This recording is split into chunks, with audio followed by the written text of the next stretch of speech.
E victoria voastră, să știți! 53% 46-ის წინააღმდეგ ამ ისტორიული შედეგით იწყება დღეიდან რუმინეთში ახალი ცხოვრება. პროევროპელი ბუქარესტის მერი ხალხმა პრეზიდენტად აირჩია. ბოლო 20 წლის განმავლობაში ეს არის პირველი შემთხვევა, როცა მოსახლეობის 64% საარჩევნო უბნებზე მივიდა და ხმები სასურველ კანდიდატს მისცეს.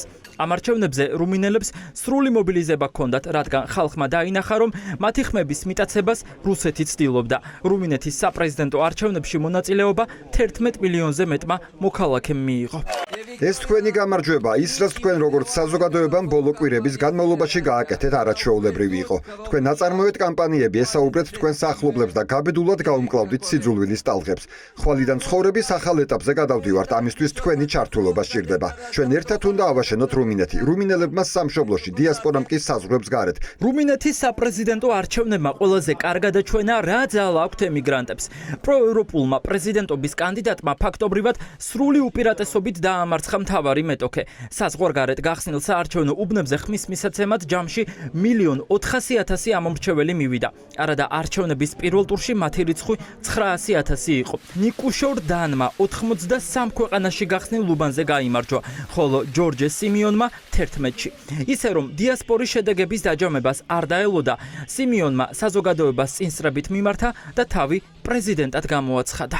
მე ვარ რუმინეთის ახალი პრეზიდენტი. ჩვენ ამ არჩევნების აშკარა გამარჯვებულები ვართ. ჩვენ გამარჯვებას რუმინელი ხალხის სახელით ვაცხადებთ. რუმინელმა ხალხმა ხმა მისცა ნამდვილ სრულებებს და დემოკრატიას. ახალი ერა დღეს საღამოს იწყება, დროა იმ ეპოქისა, რომელშიც რუმინეთი დემოკრატიული, ქრისტიანული და მდიდარი იქნება. ეს დემოკრატიაა და ახლა ხელის ჩამორთმევის დროა. მინდა მივულოცო ჩემს ოპონენტს ნიკოს ორდენს, მან მოიგო არჩევნები. ასეთია რუმინელი ხალხის ნება. ჩვენ მარტო ვიყავით მთელი სისტემის წინააღმდეგ, მარტო ვიყავით ყველას წინააღმდეგ. რუმინეთის მაგალითმა ყველას აჩვენა, რა ძალა აქვთ ემიგრანტებს და რა ძალა აქვს დამოუკიდებელი სასამართლოს არსებობას.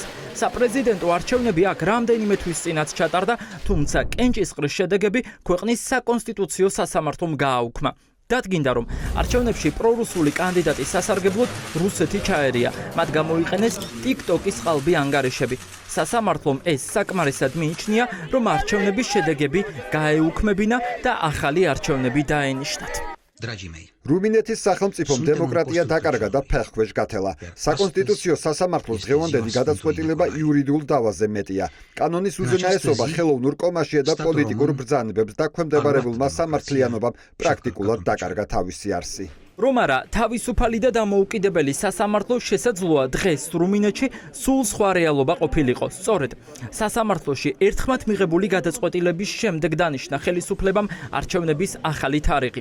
იმის გამო, რომ საქართველოში სასამართლოს კლანი მართავს და ივანიშვილის პარტიის ინტერესებს ემსახურებიან, ფაქტია, სასამართლოში დაწყებულა არც ერთ დავაზე ცესკოს გამამტყუნებელი განაჩენი არ დამდგარა. არადა შესაძლოა ასეთ შემთხვევაში არჩევნები თავიდანაც კი დანიშნულიყო, რადგან მინიმუმ სახეზე იყო ხმის ფარულობის უხეში დარღვევა. საკუთრებულ როლს იძენს ხოლმე დამოუკიდებელი სასამართლო, როდესაც პროცესი პოლიტიკურია, როდესაც აღმასრულებელ ხელისუფლებას პოლიტიკურ მმართველს უჩნდება სახელმწიფო ინსტრუმენტებით манипуляციის სურვილი მცდელობა აქვს. ვარდების რევოლუცია ხალხს რო გონია, რომ პარლამენტში შესვლით მოხდა, სინამდვილეში ვარდების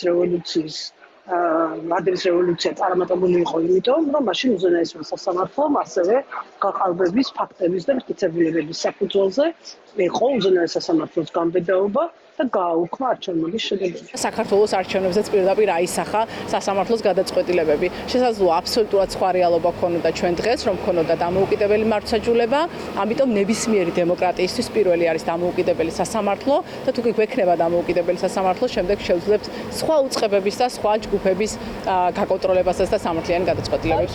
ჯორჯ სიმიონი ნაციონალისტური იდეებით ცნობილი პოლიტიკოსია. ის აკრიტიკებს ევროკავშირსაც. ამბობს, რომ რუსეთ-უკრაინის ომში რუმინეთმა ნეიტრალიტეტი უნდა შეინარჩუნოს და უკრაინის სამხედრო დახმარება უნდა შეწყდეს. ამ განცხადებებმა კი რუმინელები კიდევ უფრო მეტად დაარწმუნა, რომ თუ სიმიონი პრეზიდენტი გახდებოდა, რუმინეთი ევროკავშირს ჩამოშორდებოდა. ჩვენ მოვედით, რათა აღვნიშნოთ ჩვენი ევროპული მოგზაურობა და ის, რომ ჩვენ ჯერ კიდევ ევროპაში ვართ. ჩვენ აღარ ვიქნებით იზოლირებულები ჩვენი ევროპელი პარტნიორებისგან. ჩვენ წარმატებას მივაღწიეთ და ჩვენს ხმებს მნიშვნელობა ჰქონდა. ასევე იმ ადამიანების ხმებს, რომლებიც ხმის მიცემაზე დავარწმუნეთ და ყველა ხმას ყოველთვის მნიშვნელობა ექნება. ჩვენ გვჯერა ნიკუშორის ის პროევროპელი კანდიდატია ჩვენ გვსურს რომ დასავლეთთან უფრო ახლოს დავრჩეთ და შორს ვიყოთ რუსეთისგან. მე მინდა პრეზიდენტი, რომელიც რუმინელებისთვის იბრძოლებს და მშვიდობის გარანტი იქნება. რუმინეთში დღეიდან ცხოვრების ახალი ეტაპი დაიწყო. ახალ პრეზიდენტს გამარჯვებას ევროპელი ლიდერებიც ულოცავენ. მათ შორის არის სალომე ზურაბიშვილიც. საქართველოს მეხუთე პრეზიდენტი რუმინელ ხალხს დემოკრატიისა და ევროპისთვის ბრძოლაში გამარჯვებას ულოცავს.